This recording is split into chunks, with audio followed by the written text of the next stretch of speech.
দৃষ্টান্ত কায়েম করেছেন আইয়ুব নবী। বলে কেমন ধৈর্য!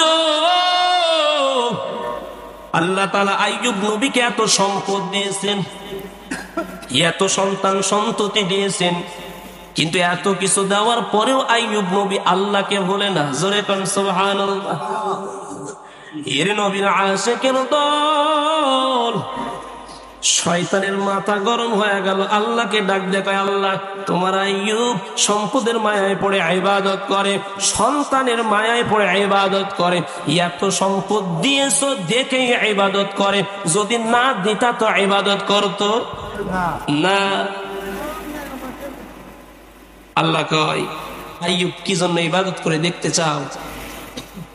ডাক দেয়া কয়, এই শয়তান, এবার তাকায় দেখ আমার আইয়ুবকে কেমনে পরীক্ষা করে। আল্লাহ তাআলা আসমান থেকে একটা অগ্নিশিখা দিয়া আমার রব আইয়ুব নবীর সমস্ত সম্পদ পোড়াইয়া দিলেন, ধ্বংস করিয়া দিলেন। এইবার আইয়ুব নবী ইবাদত করে, শয়তান আইয়ুব নবীর কিনারায় গিয়ে ডাক দেয়া কয়, ও আইয়ুব, তোমার সমস্ত শরীরের মধ্যে যখন পোকা লেগে গেল, আইয়ুব নবীর সমস্ত বিবিগুলো এক এক করে চলে গেল, সন্তানরাও পর্যন্ত বাবার থেকে আলাদা হয়ে গেল। এরে আল্লাহর বান্দা, ভাইরা পর্যন্ত আলাদা হয়ে গেলে, একমাত্র বিবি রহমা ছাড়া সবাই আলাদা হয়ে গেলেন। আইয়ুব নবী ডাক দেয়া কয়, হ্যাঁ রহিমা, সবাই বিদায় নিয়ে চলে গেল, তুমি কেন যাও না?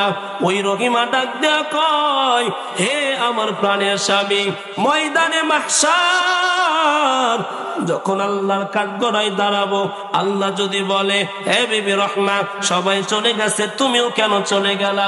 ওই দিন কাঠগড়ায় আল্লাহর সামনে কি জবাব দিব? আল্লাহু আকবার। কি জবাব দিব বলেন? খারাপ লাগে বাজান?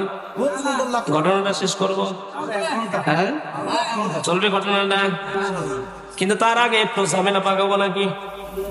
হ্যাঁ তাই ভালো লাগবে, সমস্যা নাই। আল্লাহু আকবার। আল্লাহ সবাইকে কবুল করেন বলে যাও। এরে নবীর আশিকের দল, আইয়ুব নবী সমস্ত বিবিরা যখন চলে গেলেন, বিবি রহমা খিদমত করা শুরু করে দিয়েছেন। শেষ পর্যন্ত শরীর থেকে যখন দুর্গন্ধ বের হওয়া শুরু হয়ে গেছে, আর ঘরে কেউ থাকতে দেয় না। দুর্গন্ধের কারণে ভাইয়েরা আইয়ুব নবীকে দূরে ফেলে দিয়ে চলে আসলে। বিপদের সময় কেউ থাকে না, আইয়ুব নবীর পাশে কেউ নাই। বিবি রহমা একমাত্র বিবি,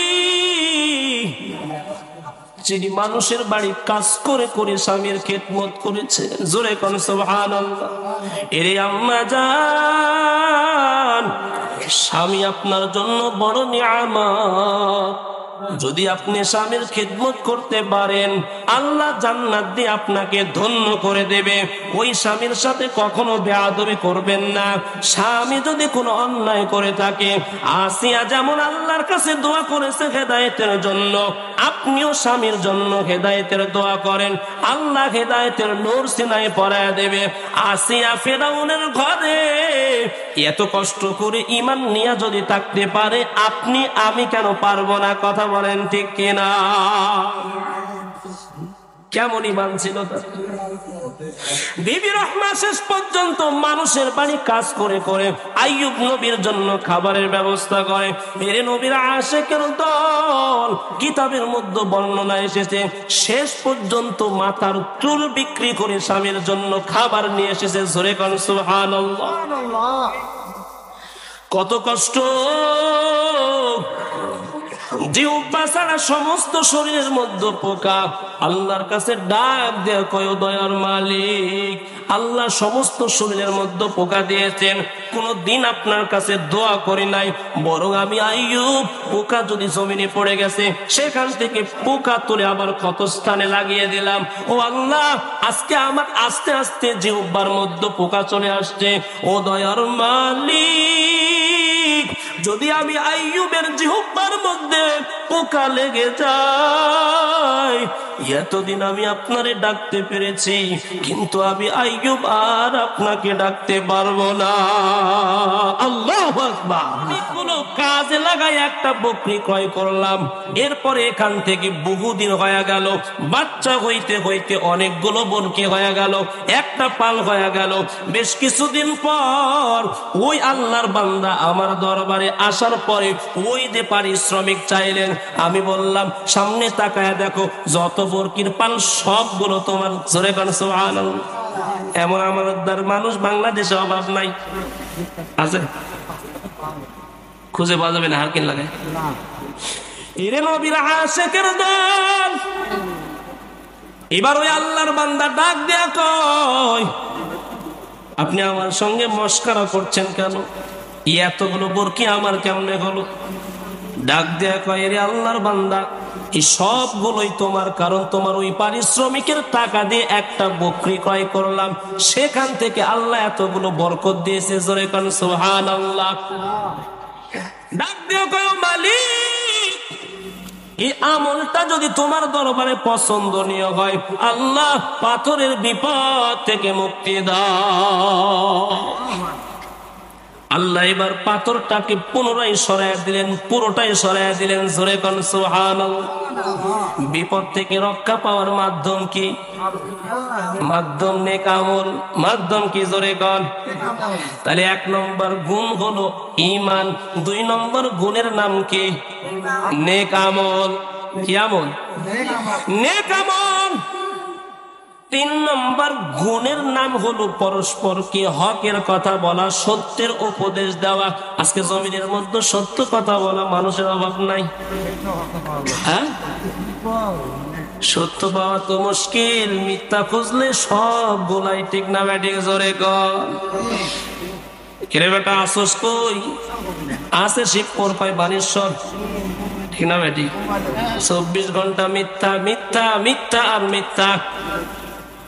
অথচ আমার নবী বলেন, জবানটা তোমার জন্য জান্নাত, আবার জবানটাই তোমার জন্য জাহান্নাম। জবান দ্বারা সত্য কথা বলো, এই জবান তোমাকে জান্নাতে নিয়ে যাবে। আর জবান দ্বারা মিথ্যা বলবা, গীবত করবা, অন্যায় ভাবে জবান দ্বারা কাউকে গালি দিবা, এই জবানটা তোমারে জাহান্নামে নিয়ে চলে যাবে।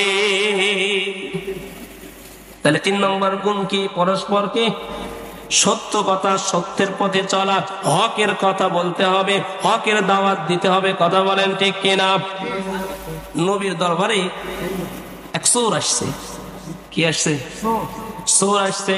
ডাক দেখা, নবী তওবা করার জন্য আসছি। তবে নবী, আমার মধ্যে 4টা বদ অভ্যাস আছে। কয়টা? 4টা। আপনি যদি বলেন 4টা একসাথে ছেড়ে দে, পারবো না। তবে নবী, আপনি যদি বলেন একটা একটা করে ছেড়ে দাও, আমি পারবো। ডাক দেয়া কয়, নবী,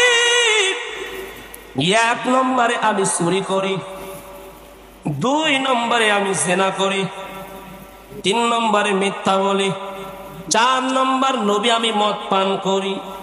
কয়টা? 4টা গুনাহ করি। এখন চোর চিন্তা করছে, হয়তো নবী বলবে চুরি করা ছেড়ে দাও। নবী ডাক দেয়া কয়, ও আল্লাহর বান্দা, 4টা ছাড়ার দরকার নাই, একটাই ছাড়ো, তবে মিথ্যা কথা ছেড়ে দাও। কি ছেড়ে দাও? মিথ্যা কথা ছেড়ে দাও। আল্লাহর বান্দা চিন্তা করলে এটা কোনো ব্যাপার? ভাই, সকালবেলা নবীর দরবারে গেলে নবী যদি বলে আজকে মদ পান করছো নি, কি বলবো? মিথ্যা বলার সুযোগ আছে? কারণ নবীর কাছে ওয়াদা করছি আর মিথ্যা বলবো না। নেশা উঠে গেছে, জেনা করবে, জেনা করার জন্য রওনা দিয়া দিলেন। যখন জেনা করতে যাবে, এইবার চিন্তা হয়ে গেল সকালবেলা নবীর দরবারে কি বলবো? নবী যদি বলে আজকে কি গুনাহ করছ? নবীর দরবারে ওয়াদা করছি আর মিথ্যা বলবো না। একে একে সব গুনাহগুলো বন্ধ হয়ে গেল। নবীর দরবারে সকাল বেলা রওনা। নবী ডাক দেয়া কয়, আজকে কি কোনো গুনাহ করছো? ডাক দেয়া কয়, নবী আপনি এমন একজন ডাক্তার, আপনি কবিরাজের কবিরাজ, আপনি এমন বিশ্ব নবী, এমন একটা ওষুধ দিয়েছেন, এক ওষুধে আমার সব রোগ ভালো হয়ে গেছে। তাহলে মিথ্যা ছাড়া যাবে তো ইনশাআল্লাহ?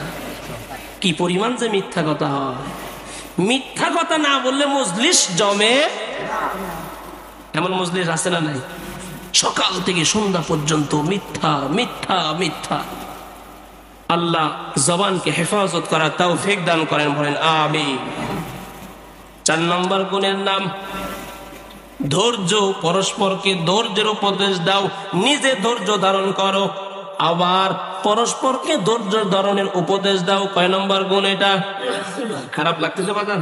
চলবে কিছুক্ষণ? চলবে? আচ্ছা, আল্লাহ হাফেজ। তাহলে 4 নম্বর গুণের নাম কি? হ্যাঁ, মনে আছে তো 4 গুণ? 1 নম্বর গুণের নাম ঈমান, 2 নম্বর গুণের নাম নেক আমল, 3 নম্বর গুণের নাম পরস্পরকে হকের কথা বলো, সত্য কথা বলো, 4 নম্বর গুণের নাম পরস্পরকে ধৈর্যের উপদেশ দাও, নিজে ধৈর্য না ধরে কি উপদেশ দিব? আল্লাহ বলে ধৈর্যের এত দাম, ধৈর্য দ্বারা ধরবি,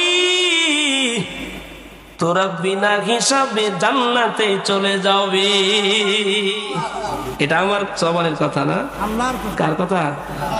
ইন্নামা ইউওয়াফাস সাবিরুনা আজরাহুম বিগাইরি হিসাব।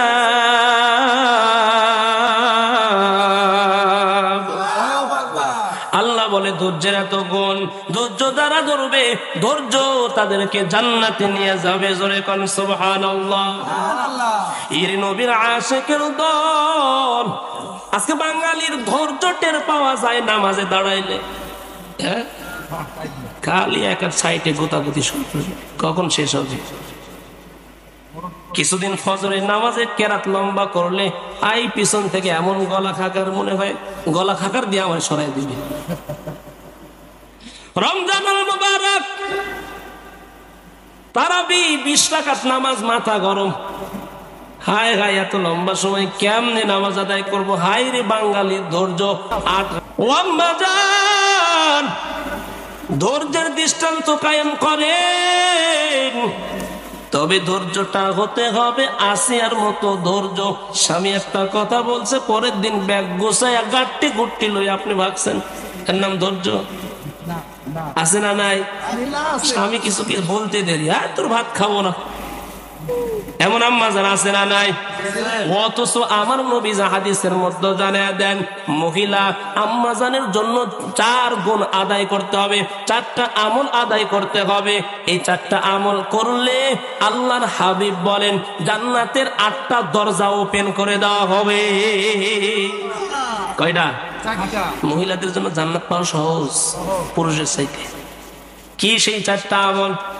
নাম্বার 1, আম্মা জান 5 ওয়াক্ত নামাজ আদায় করেন। কয় ওয়াক্ত? 5 ওয়াক্ত নামাজ আদায় করেন। 2 নম্বর, স্বামীর খেদমত করেন।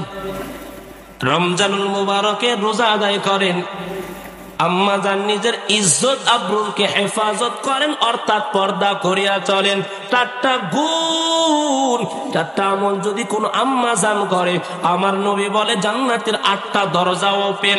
যে কোন জান্নাতের দরজা দিয়ে ইচ্ছা জান্নাতে মারা প্রবেশ করবে।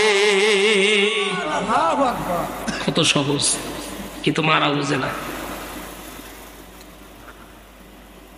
ধৈর্যের দৃষ্টান্ত কায়েম করেছেন আইয়ুব নবী। বলে কেমন ধৈর্য!